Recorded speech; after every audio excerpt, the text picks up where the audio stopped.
Well, Ros, given that the weather here is absolutely miserable, it's windy, it's cold, yet as you can see, the protesters are still here regardless of which way they feel about this whole situation. So the emotions are still very, very intense.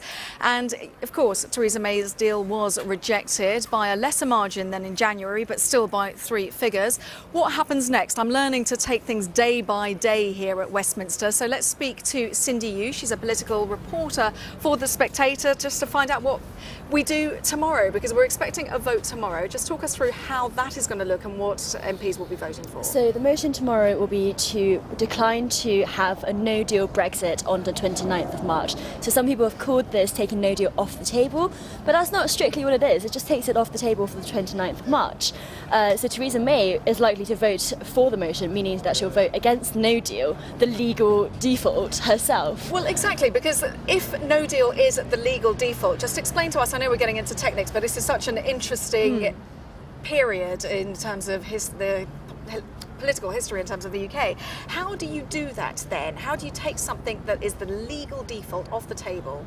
Well, look, we don't live in ordinary times, so I think the government has a lot of flexibility in what it wants to do, and the 29th of March is the important part here. It's not saying we're going to change the law, and it can't say that. It can only say we're not going to do this at this certain date in time. So, right, so that's tomorrow. Yes, then and that will likely go through, which means that we will not leave without a deal on the 29th of March.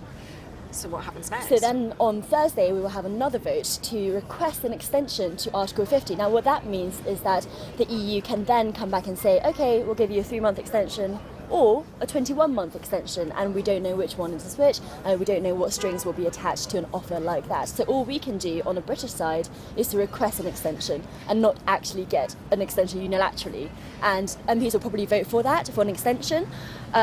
But whether or not the EU gives it to us and under what conditions is out of anyone's guesses at the moment. Well, exactly, because surely the UK has to then offer something in terms of if we get an extension, then why? I guess the big question is, what will we do with that extension? Well, absolutely. So the 2 options that are most likely to happen is either an extension before the end of May, so which is when the European Parliament election happens, so then Britain doesn't have to offer any MEP candidates. So that would be logistically practical for the EU.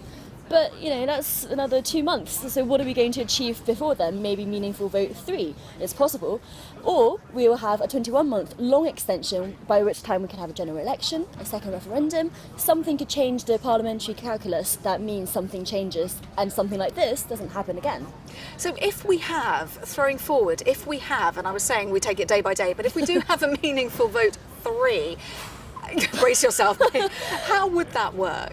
Well, Theresa May will say something like, look, guys, we got the margin down, we've talked a bit more with Brussels, they're willing to give us a little bit more reassurance. But, you know, if you see what she got today, overnight and last night, it wasn't that different. So it's all about rhetoric here. And I think there is a political will to have a meaningful vote 3, because people don't really want to leave with no deal. And hard Brexiteers like Jacob Rees-Mogg, the ERG, they don't really want a soft Brexit either. So Theresa May's deal actually satisfies more people than it seems at the moment. And so I think there needs to be given a ladder to climb down. And what we saw today was that ladder was kicked off by Geoffrey Cox, the Attorney General's advice, saying that nothing had changed with his legal advice. Had he said something different, tonight we could be talking about something else entirely. Cindy Yu, as always, many thanks. Cindy Yu, political reporter from The Spectator. So yes, as you can see, I was saying don't throw forward too far, because we've got to take it day by day. Tomorrow is another day, and we will have